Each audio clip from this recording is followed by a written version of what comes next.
السلام علیکم۔ شادی میں تاخیر یا رکاوٹیں یہ ایک ایسا مسئلہ ہے جو بہت سے لوگوں کے لیے پریشانی کا باعث بنتا ہے۔ تو آج ہم تعلیمات کی روشنی میں ایک خاص روحانی ٹیکنیک کو سمجھنے کی کوشش کریں گے جو اس مسئلے کے حل کے لیے بتائی گئی ہے۔ چلیں دیکھتے ہیں کہ یہ کیا ہے۔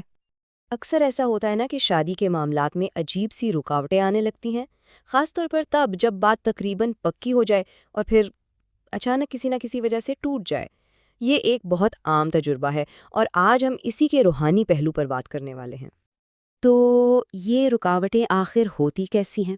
ماخذ کے مطابق بہت سے لوگ ایک جیسے ہی چیلنجز کا سامنا کرتے ہیں جو ظاہر ہے مایوسی کا باعث بنتے ہیں۔ اور یہ جملہ بات بنتے بنتے ٹوٹ جاتی ہے یہ جیسے پوری کہانی بیان کر دیتا ہے۔ سب کچھ ٹھیک چل رہا ہوتا ہے، ہر چیز پرفیکٹ لگتی ہے، اور پھر بالکل آخری مرحلے پر آ کر سارے معاملات بگڑ جاتے ہیں۔ یہ احساس واقعی بہت تکلیف دہ ہوتا ہے۔ دیکھیے، ماخذ کے مطابق یہ رکاوٹیں کئی شکلوں میں سامنے آ سکتی ہیں۔ کبھی شادی میں مسلسل دیر ہوتی چلی جاتی ہے، کبھی منگنی ہو کر ٹوٹ جاتی ہے، یا کبھی رشتے کی بات آگے ہی نہیں بڑھ پاتی۔ اور سب سے زیادہ پریشان کن صورتحال تو وہ ہوتی ہے جب بغیر کسی واضح وجہ کے اچانک سے تعلق ہی ختم ہو جاتا ہے۔ اچھا، تو ان مسائل کے حل کے طور پر ماخذ ایک روحانی اصول پر بہت زور دیتا ہے، اور وہ ہے مل کر دعا کرنے کی طاقت، یعنی اجتماعی دعا۔ آئیے دیکھتے ہیں کہ اس کے پیچھے کیا منطق بیان کی گئی ہے۔ یہاں جو مرکزی خیال ہے وہ ہے دعائے خیر کا۔ اب یہ کیا ہے؟ یہ اصل میں ایک اجتماعی دعا ہے جو کسی بھی اہم اور نئے کام کے شروع میں کی جاتی ہے، جیسے نکاح کے موقع پر یا کوئی نیا کاروبار شروع کرتے وقت، خیر و برکت کے لیے۔ لیکن سوال یہ ہے کہ اجتماعی دعا اتنی طاقتور کیوں ہے؟ تو نظریہ یہ ہے کہ جب بہت سارے لوگ ایک ساتھ مل کر دعا کے لیے ہاتھ اٹھاتے ہیں تو اس مجمع میں کوئی نہ کوئی ایک شخص ایسا ضرور ہو سکتا ہے جس کی دعا قبولیت کے خاص لمحے میں ہو، اور جب اس ایک شخص کی دعا قبول ہوتی ہے تو اس کی برکت وہاں موجود سب لوگوں تک پہنچتی ہے۔ تو اصل بات یہ ہے کہ اس خاص لمحے کو پہچانا کیسے جائے اور اسے اپنی ذاتی دعا کے لیے استعمال کیسے کیا جائے۔ ماخذ اس کے لیے ایک بہت ہی خاص ٹیکنیک بتاتا ہے۔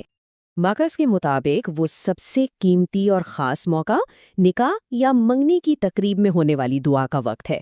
کہا جاتا ہے کہ یہ وہ لمحہ ہے جب دعائیں قبول ہونے کا امکان بہت بہت زیادہ ہوتا ہے۔ تو کرنا کیا ہے؟ یہ عمل 4 بالکل آسان مراحل پر مشتمل ہے۔ پہلا قدم، کسی نکاح یا منگنی کی تقریب میں شریک ہوں۔ دوسرا، اس لمحے کو پہچانیں جب نئے جوڑے کے لیے دعائے خیر کی جا رہی ہو۔ تیسرا، اور یہ سب سے اہم ہے، ٹھیک اسی لمحے اپنے دل ہی دل میں اپنی شادی کے لیے دعا کریں۔ اور چوتھا، جب دعا کے آخر میں سب مل کر آمین کہیں تو پورے یقین کے ساتھ اس اجتماعی آمین میں شامل ہو جائیں۔ اچھا، اس دعائیہ عمل کے علاوہ ماخذ میں ایک اور روحانی مدد کا بھی ذکر کیا گیا ہے۔ چلیں دیکھتے ہیں کہ وہ کیا ہے۔ جی، تو اس دعا کے عمل کے ساتھ ساتھ ماخذ ایک اور چیز کا بھی ذکر کرتا ہے جسے لوح کوثر کہا گیا ہے، اور اس کے بارے میں بتایا گیا ہے کہ یہ شادی سے جڑے مسائل میں روحانی طور پر مددگار ثابت ہو سکتی ہے۔ تو اس ٹیبل میں جو معلومات ہیں وہ ماخذ کے مطابق ہیں۔ اس میں لوح کوثر کا ذکر ہے اور کہا گیا ہے کہ یہ شادی کے مسائل میں مدد دے سکتی ہے۔ ماخذ نے اس کے حصول کے لیے یہ رابطہ معلومات بھی دی ہیں۔ ہم یہ معلومات صرف رپورٹنگ کے طور پر جیسی ہیں ویسی ہی پیش کر رہے ہیں۔